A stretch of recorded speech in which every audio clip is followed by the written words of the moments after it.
वाल्मिक कराड आता सीआयडीच्या रडारवर। बीड जिल्ह्यात सरपंच संतोष देशमुख हत्याकांड प्रकरणाचा तपास सीआयडीकडे सोपवण्यात आल्यानंतर आता वाल्मिक कराडच्या खंडणीचा आणि पवनचक्की परिसरात झालेल्या मारहाण प्रकरणाचा तपासही सीआयडीकडे वर्ग करण्यात आला आहे।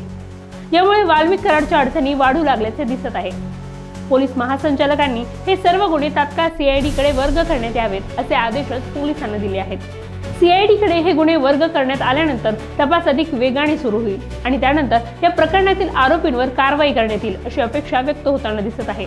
आज 17 दिवस उलटून गेले तरी पोलिसांना संतोष देशमुख प्रकरणातील आणखी 3 आरोपी सापडलेले नाहीत। हे 3ही आरोपी या हत्याकांडातील मुख्य आरोपी आहेत। वाल्मिक कराड यांच्यावर खंडणीचा गुन्हा दाखल करण्यात आलेला असला तरी त्यालाही अद्याप अटक केली नसल्याने लोकांमधून तीव्र संताप व्यक्त होताना दिसत आहे। 28 डिसेंबरला बीडमध्ये सर्व पक्षांचा मोर्चा काढण्यात येणार आहे। देशमुख हत्याकांड प्रकरणावरून वातावरण दररोज तापत आहे। आज दुसऱ्यांदा मनोज जरांगे पाटील मस्साजोगला जात आहेत। सर्वपक्षीय मोर्चातही ते सहभागी होणार आहेत। मस्साजोगला दररोज वेगवेगळे मंत्री भेट देऊन लवकरच आरोपींना अटक करण्यात येईल आणि या प्रकरणाचा मास्टरमाइंड गजाआड करण्यात येईल असे सांगत असले तरी प्रत्यक्षात मात्र तसे काही घडताना दिसत नाही।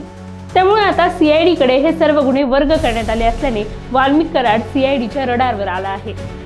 सीआयडीच्या तपासातून आता आणखी काय काय समोर येते याची सध्या जोरदार चर्चा बीड जिल्ह्यात तर सुरू आहेच, पण राज्याचे लक्षही याकडे लागलेले आहे।